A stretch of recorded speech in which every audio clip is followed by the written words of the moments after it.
C그룹 선수들 한번 살펴볼 텐데요. C그룹도 B그룹과 동일하게 5명의 선수가 배정을 받았거든요.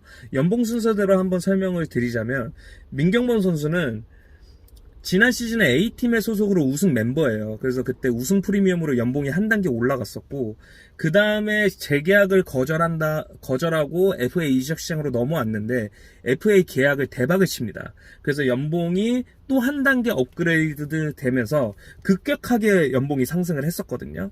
근데 이제 문제는 이번 시즌 성적을 봤을 때 이 선수가 높아진 몸값 대비 너무 미미한 성적을 거두지 않았나 이렇게 판단이 되어지거든요. 일단 시즌 전체 15경기 중에 이 선수가 소화한 경기가 6경기밖에 안 돼요. 그러면 결국은 절반도 채우지 못했다는 뜻인데 경기 수가 너무 부족하고, 그리고 방금도 말씀드렸지만 몸값은 굉장히 가파르게 올랐는데 이번 시즌에 보여준 활약은 1클린이 전부다? 그러면 실망스러울 수밖에 없겠죠.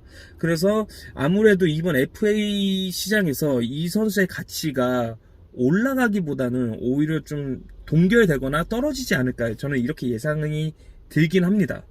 하지만 민경훈 선수가 C그룹 내에서 그래도 굉장히 장점을 갖고 있는 것이 뭐냐면, 다른 선수들에 비해서 이 짧은 패스에 대한 정확도가 굉장히 높습니다. 그게 뭘 의미하냐면, 보통 C그룹의 선수들은 이 티어가 낮은 선수들이기 때문에 포지션이 아무래도 공격보다는 수비에 많이 치중이 될 수밖에 없거든요. 근데 보통 이제 각 팀의 주장들이 수비를 할 때 이 낮은 티어의 선수들에게 요구하는 것은 어쨌든 볼을 빼앗았을 때 바로 걷어내라.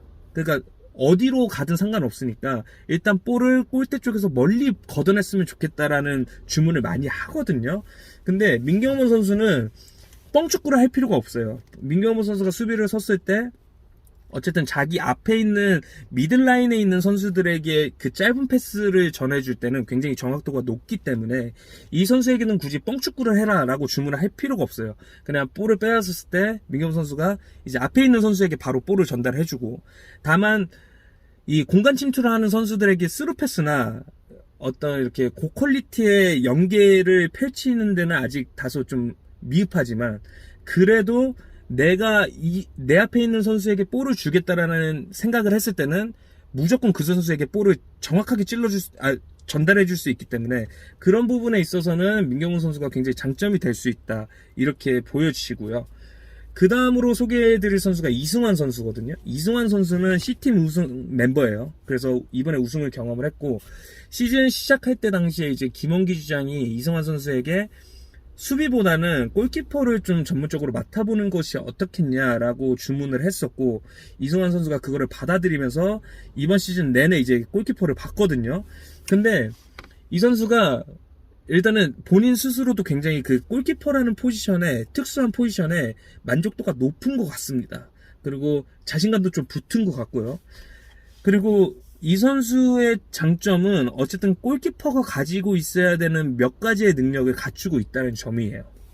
일단 첫 번째로 이 선수가 피지컬이 좋다 보니까 면적이 굉장히 넓어요. 그래서 골대 앞에 섰을 때 공간이 그렇게 많지가 않습니다. 빈 공간이 많지 않아서 이렇게 밋밋한 슈팅들은 이 선수의 몸에 다 막힌다, 이렇게 보시면 되겠고, 그리고 볼을 찰 때 이 골킥을 했을 때 그 볼에 힘이 제대로 실립니다. 그래서 굉장히 멀리 걷어내는 능력을 갖추고 있다 보니까 안정적으로 볼 처리를 할 수 있다라는 장점이 있고, 또 무엇보다 가장 큰 것은 볼에 대한 두려움이 없다. 그러니까 골키퍼에게 가장 중요한 건 사실 이거거든요. 상대편의 그런 슈팅을 두려워하면 안 돼요. 근데 이승환 선수는 기본적으로 볼에 대한 두려움이 없다 보니까 그냥 몸부터 들이댑니다. 그래서 이 선수에게 막히는 슈팅들이 굉장히 많거든요. 다만 단점이라고 본다면 순간 반응 속도가 좀 느려요. 그래서 슈팅 파워가 좀 빠른 선수들에게는 약점으로 작용될 수 있겠지만, 그럼에도 이승환 선수는 단점보다는 장점이 더 많은 선수이기 때문에 골키퍼로 활용하기에는 이만한 선수가 없다, 저는 이렇게 판단이 됩니다. 자, 다음으로 이석준 선수 보겠는데요. 이석준 선수는 이번 시즌 굉장히 아쉬운 시간을 보냈었어요. 그리고 선수 본인도 좀 짜증 섞인 시즌이 아니었나 이렇게 생각이 들거든요. 지난 시즌 같은 경우에는 이제 김기훈 키즈 1기 멤버로서 B팀에서 활약을 했었고, 시즌이 말미로 접어들 때 굉장히 급격하게 폼이 올라오는 것을 우리가 느낄 수 있었어요. 그래서 시즌이 끝났을 때 FA 이적 시장에서 인기가 굉장히 많았었거든요. 근데 이번 시즌은 시즌 내내 부진한 모습을 보였어요. 전혀 반등을 못했었고 자신감이 떨어지는 모습을 보였는데, 그 원인의 가장 큰 요인은 제가 생각했을 때는 이 선수에게 정확한 포지션을 정해주지 않았다, 혹은 어울리는 포지션을 주지 않았다, 이렇게 생각을 하거든요.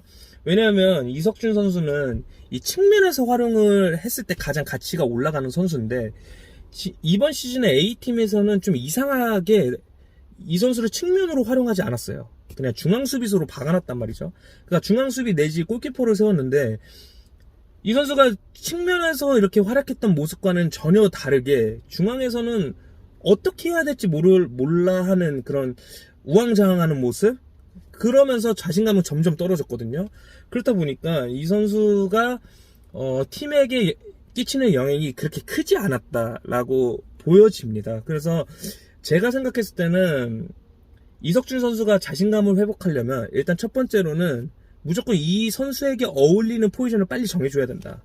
근데 그 포지션은 제가 생각하기에는 측면이다 라는 것이 이제 개인적인 생각이고, 어쨌든 측면 자원이 필요한 팀이 이 선수를 영입을 노릴 것 같은데, 문제는 이번 시즌에 너무 보여준 게 없다 보니까 과연 지난 시즌처럼 인기가 많을 것인가에 대해서는 약간 의문점이 드는 것이 사실입니다. 그 다음 황준호 선수인데요. 황준호 선수가 진짜 평가하기가 조금 애매하긴 하거든요. 왜냐하면 이번 시즌 내내 사실 이렇다 할 활약을 펼치진 못했었어요. 그래서 있는 듯 없는 듯 그냥 무난하게 가고 있었는데, 마지막 최종전 3경기에서 3클린을 기록하면서 클린 부분 2위에 올랐습니다. 황준호 선수는 아무래도 이제 개인 기량 측면에서 봤을 때는 아무래도 하이티어에 속해 있는 선수이긴 하지만, 어찌됐건 이번 시즌에 3클린을 기록하면서 확실히 임팩트를 좀 심어준 상황이거든요. 거기다가 지난 시즌 같은 경우에는 이 선수가 수비수인데 클린은 전혀 기록 못하고 오히려 득점을 2개를 기록을 하면서 약간 물음표가 붙긴 했었거든요. 근데 이번 시즌에는 확실히 본인의 포지션에 맞는 스탯을 잘 쌓았다. 그래서 전체적으로 좀 폼이 올라왔고 개인 기록도 상향이 됐다, 이렇게 보여지거든요. 그리고 몸값이 100포인트로 지금 가장 저렴합니다. 그래서 아무래도 돈을 크게 지불할 수 없는 팀 상황에 처한 주장은 아무래도 황준호 선수를 영입하기에는 좀 괜찮지 않을까라고 생각이 되어지지만, 그래도 이번 이적 시장에도 조금 후순위로 좀 밀리지 않을까라고 예상은 되어집니다. 그리고 마지막으로 이제 이종원 선수인데요. 이종원 선수는 FA 신인 선수로 이번에 새롭게 이제 데뷔를 준비하고 있고요. 구단 내 최고령자입니다. 그래서 아무래도 이제 나이적인 측면으로 봤을 때는 좀 체력적인 부분이 우려될 수는 있긴 한데, 거기다가 축구 경험이 전혀 없어서 이 예측이 되지 않는 선수입니다. 그래서 이 선수의 개인 기량은 우리가 전혀 예상할 수 없다. 아무래도 큰 기대는 되지 않을 것이다 라는 것이 이제 제 생각이고, 그래도 다행인 것은 최근에 체중 감량에 성공을 했습니다. 그래서 체중이 많이 내려간 것으로 알려져 있고, 그리고 선수 본인이 굉장히 의욕이 높아서 지금 체력 훈련을 하고 있다고 해요. 그래서 개인 트레이닝을 실시하고 있기 때문에 이 선수의 의욕적인 부분들, 그리고 의지, 투혼, 열정, 이런 것들은 좀 느껴볼 수 있지 않을까라는 생각이 들어요. 물론 이 선수 영입은 무조건 도박일 수밖에 없다, 이렇게 생각이 듭니다. 이렇게 C그룹 선수들 한번 살펴봤는데, C그룹의 영입 열기가 얼마나 뜨거울지는 잘 모르겠어요. 왜냐하면 그 전에 A그룹이랑 B그룹에서 너무나도 좀 열기가 타올랐었고, 그리고 미계약자들이 지금 D그룹으로 많이 이동을 한 상태거든요. 그래서 과연 주장들이 C그룹에 얼마나 집중을 할 것인가에 대해서는 뚜껑 열어봐야 알 것 같고, 예상하기도 쉽지가 않습니다.